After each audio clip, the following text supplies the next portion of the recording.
नमस्कार, मैं हूं आपके साथ अभिषेक पुंडी। राहुल गांधी आजकल फुल फॉर्म में है और बीजेपी डिफेंसिव होकर वार को रोक रही है। राहुल गांधी ने पहले लोकसभा में नरेंद्र मोदी की ऐसी की तैसी कर दी, फिर गुजरात जाकर मोदी शाह को जमकर लताड़ भी लगाई और अब यूपी सीएम को लेटर लिखकर पसीने छुड़ा दिए हैं। क्या है पूरा मामला, इस रिपोर्ट में देखिए।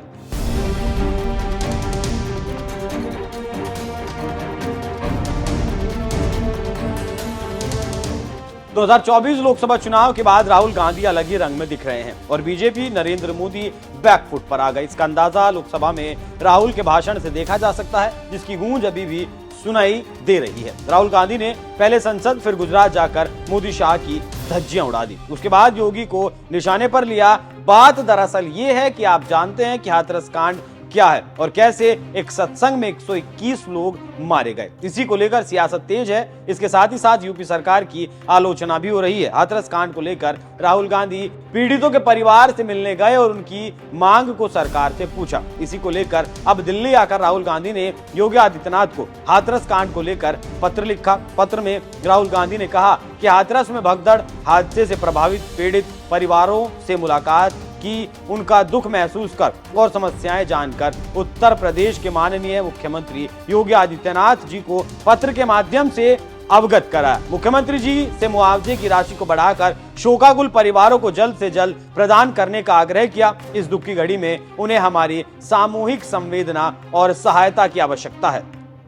इससे आप समझ सकते हैं कि कैसे एक पर एक राहुल गांधी हमला कर रहे हैं और बीजेपी सिर्फ डिफेंसिव नजर आ रही है। वहीं योगी का बीजेपी में अलग विवाद चल रहा है। इसके साथ ही साथ लोकसभा में कम सीटें मिली हैं तो दिल्ली और लखनऊ में तनातनी जारी है। इसी बीच राहुल का हमला योगी के पसीने छुड़ा रहा है।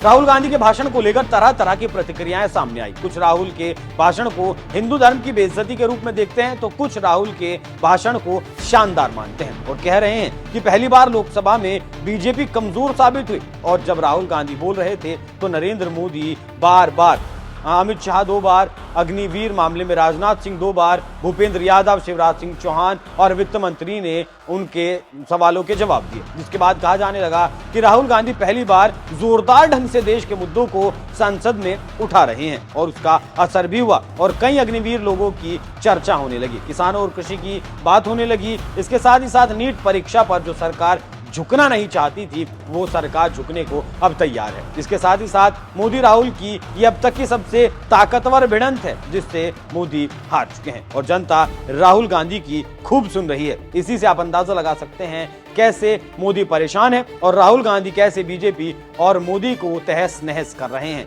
यहाँ पर राहुल गांधी के भाषण के कुछ अंश आपको सुनवा रहे हैं, आप खुद ही अंदाजा लगा लीजिए कितना ताकतवर भाषण था राहुल गांधी का लोकसभा में।